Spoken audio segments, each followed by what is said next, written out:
The Secret Between Friends. Chapter 1: The Unbreakable Bond. Mia and Claire had been best friends since childhood. They grew up in the same small town, attended the same schools, and shared everything: dreams, fears, and even secrets. Their bond was unbreakable, or so they thought. But there was one secret they had kept from everyone, a secret so big it could change their lives forever.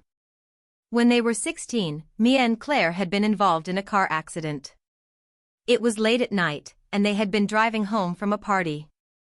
Claire was behind the wheel, even though she didn't have a license. They were laughing, not paying attention, when they hit a patch of ice and lost control of the car. The vehicle crashed into a tree, and when they got out, they realized they had hit something, or someone. In the darkness, they saw a figure lying on the side of the road. It was a man, unconscious and bleeding. Panicked, they made a decision that would haunt them for the rest of their lives. They left him there. They drove away, telling no one what had happened. The next day, they heard the news: a local man had been found dead on the side of the road. The police ruled it a hit and run, but they never found the driver. Mia and Claire never spoke of the accident again. They buried the secret deep, vowing to take it to their graves. But secrets have a way of resurfacing, especially when they're tied to guilt and fear. Chapter 2: The Perfect Lives. 10 years later, Mia and Claire were living very different lives.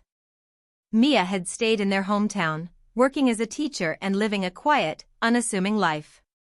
Claire, on the other hand, had moved to the city and become a successful real estate agent. She was ambitious, driven, and always looking for the next big opportunity. Despite their differences, they remained close. They talked on the phone every week and visited each other whenever they could. But the secret of the accident was always there, lurking beneath the surface, a shadow that neither of them could escape. Chapter 3: The Opportunity. One day, Claire called Mia with exciting news. She had been offered a chance to star in a reality TV show about real estate agents. It was a huge opportunity, one that could make her famous and take her career to the next level. But there was a catch: the producers wanted to dig into her past, to uncover the real Claire. Claire was thrilled, but Mia was worried. What if they find out about the accident? She asked. They won't, Claire said confidently. It was 10 years ago. No one even remembers it anymore. But Mia wasn't so sure. She had a bad feeling about the whole thing, but she didn't want to stand in Claire's way. So she kept her concerns to herself and wished her friend luck. Chapter 4: The Revelation. The reality show was a hit. Claire's charm and ambition made her a fan favorite, and her career skyrocketed. But as the show delved deeper into her past, the producers began to uncover things that Claire had hoped would stay buried. One evening, Mia was watching the show when she saw something that made her blood run cold. The host was interviewing an old classmate of Claire's, who mentioned the hit-and-run accident that had happened years ago. The host pressed for details, and the classmate hinted that Claire might know more than she was letting on. Mia's heart raced. She called Claire immediately, but Claire didn't answer. The next day, the story was everywhere. The media had picked up on the rumor, and Claire was at the center of a scandal. Chapter 5: The Betrayal. Mia finally got through to Claire, but the conversation didn't go as she expected. Instead of being worried or apologetic, Claire was defensive. I had to do it, Mia, she said. The producers were going to find out anyway. I had to control the narrative. Mia was stunned. What are you talking about? I told them about the accident, Claire admitted. But I said you were the one driving.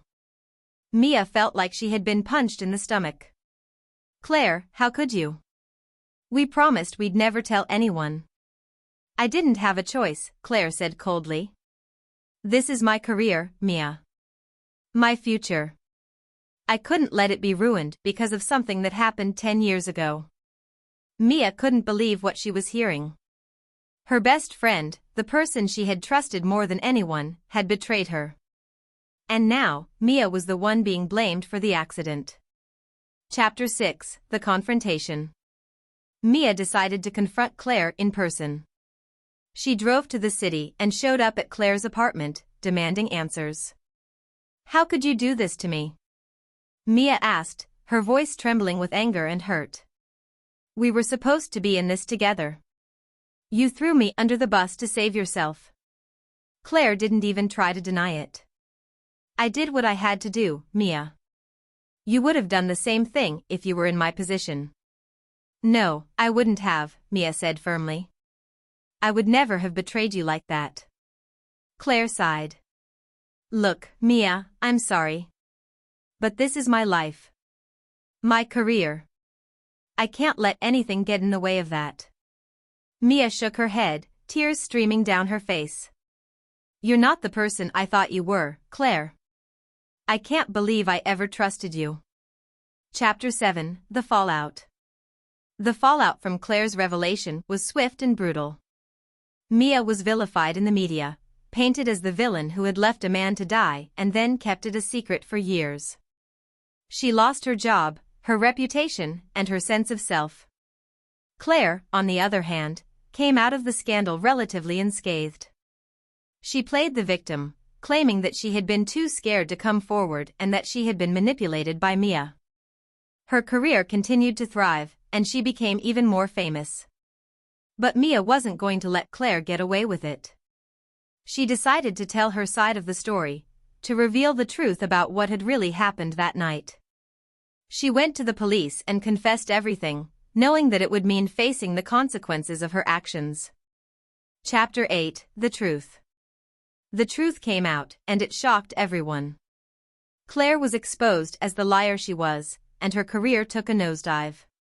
Mia, on the other hand, was praised for her courage in coming forward. She still had to face the legal consequences of the accident, but she felt a sense of peace knowing that she had done the right thing. As for Claire, she lost everything: her career, her reputation, and her best friend. She tried to reach out to Mia, to apologize and make amends, but Mia wanted nothing to do with her. The bond they had once shared was broken, and there was no going back. Chapter 9, A New Beginning. Mia moved away from their hometown, starting over in a new city where no one knew her past. She found a job as a teacher and began to rebuild her life. It wasn't easy, but she was determined to move forward. As for Claire, she was left to pick up the pieces of her shattered life. She had achieved the fame and success she had always wanted, but at a cost she hadn't anticipated. She had lost the one person who had always been there for her, and she would have to live with that regret for the rest of her life. In the end, the secret that had bound them together had torn them apart. But for Mia, it was a lesson she would never forget, that the truth, no matter how painful, was always better than a lie. The end. The Whispering Mirror. Chapter 1, The Estranged Bond. Lila had always felt a strange distance between herself and her mother, Evelyn. It wasn't that Evelyn was unkind or neglectful; she was attentive, even overly so at times, but there was an invisible wall between them, a tension that Lila could never quite understand. Evelyn would often look at her with an expression that was hard to decipher, a mix of sadness and something else, something darker. Lila had tried to brush it off, telling herself it was just her imagination, but as she grew older, the feeling only intensified. Their relationship was filled with oddities. Evelyn would sometimes stare at Lila as if she were a stranger, her eyes clouded with an emotion Lila couldn't name. Other times, she would avoid Lila altogether, locking herself in her room for hours. Lila had asked her mother about it countless times, but Evelyn always deflected, saying she was just tired or stressed. But Lila knew there was more to it. She could feel it in her bones. Chapter 2, The Mysterious Heirloom. One evening, while cleaning out the attic, Lila stumbled upon an old, ornate mirror. It was unlike anything she had ever seen. Its frame was intricately carved with strange symbols, and its surface seemed to shimmer faintly, even in the dim light of the attic. Lila felt an inexplicable pull toward it, as if it were calling to her. She carefully carried it downstairs and placed it in her room, unsure why she felt so compelled to keep it. That night, Lila had a dream. She was standing in front of the mirror, but instead of her reflection, she saw a woman who looked eerily like her, yet wasn't her. The woman's eyes were filled with sorrow, and she seemed to be trying to tell Lila something, but no sound came out. Lila woke up in a cold sweat, her heart pounding. She glanced at the mirror, which now seemed to glow faintly in the moonlight. Chapter 3: The First Vision. The next day, Lila decided to confront her mother about the mirror. She found Evelyn in the kitchen, sipping tea and staring out the window. When Lila mentioned the mirror, Evelyn's face went pale. "Where did you find that?" Evelyn asked, her voice trembling. "In the attic," Lila replied. "What's wrong, Mom? Why do you look so scared?" Evelyn hesitated, then sighed. "It's an heirloom. From my side of the family. But it's dangerous, Lila. You shouldn't have taken it." "Dangerous? How?" Lila pressed. Evelyn shook her head. "It's hard to explain. Just promise me you'll get rid of it." But Lila couldn't let it go. That night, she stood in front of the mirror again, staring at her reflection. As she did, the surface of the mirror rippled like water, and suddenly, she was no longer looking at herself. Instead, she saw a scene from the past, a younger version of Evelyn, holding a baby in her arms. But something was wrong. The baby wasn't crying or moving. It was lifeless. Lila gasped and stepped back, her heart racing. The vision disappeared, and the mirror returned to normal. But Lila couldn't shake the image from her mind. What had she just seen? And why had Evelyn looked so devastated? Chapter 4: The Shocking Revelation. The next morning, Lila confronted her mother again. This time, she was determined to get answers. "Mom, I saw something in the mirror," Lila said, her voice shaking. "I saw you holding a baby. But it wasn't me, was it?"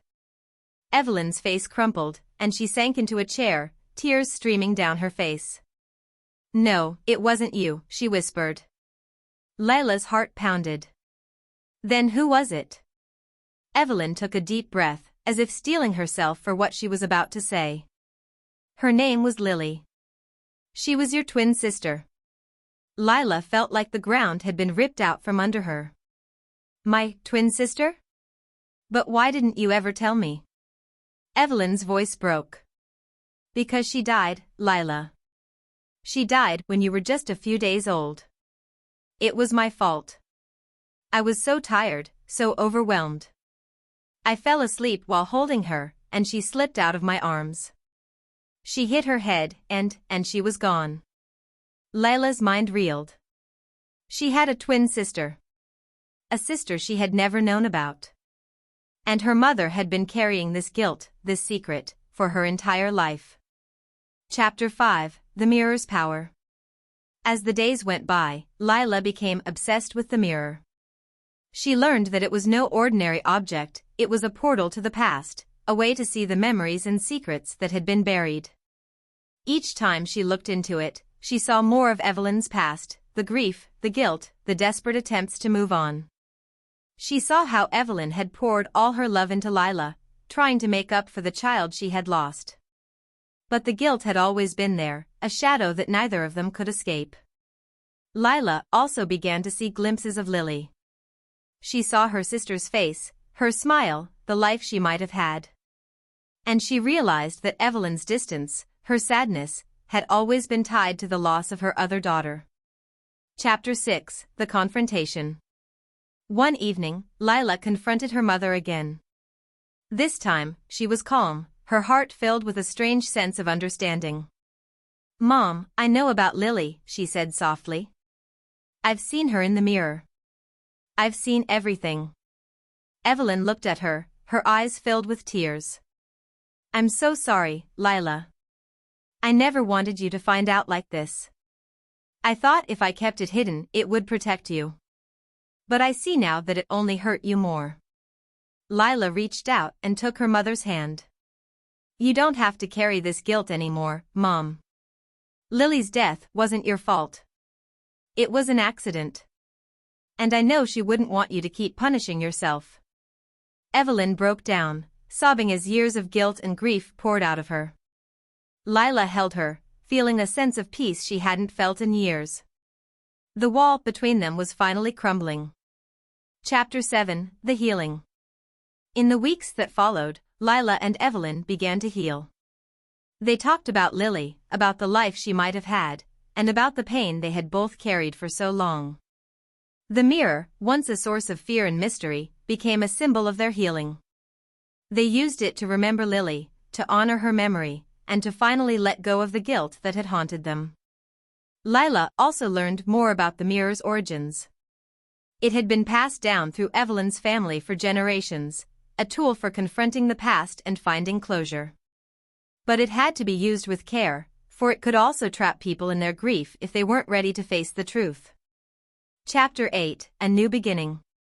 As Lila stood in front of the mirror one last time, she saw not the past, but the future. She saw herself and her mother, smiling and laughing, free from the shadows that had once bound them. She saw a life filled with love and understanding, a life where they could finally move forward. She turned to her mother, who was standing beside her. "We're going to be okay, Mom. We're going to be okay." Evelyn smiled, her eyes filled with tears. "Yes, we are." And for the first time in years, Lila believed it. The end.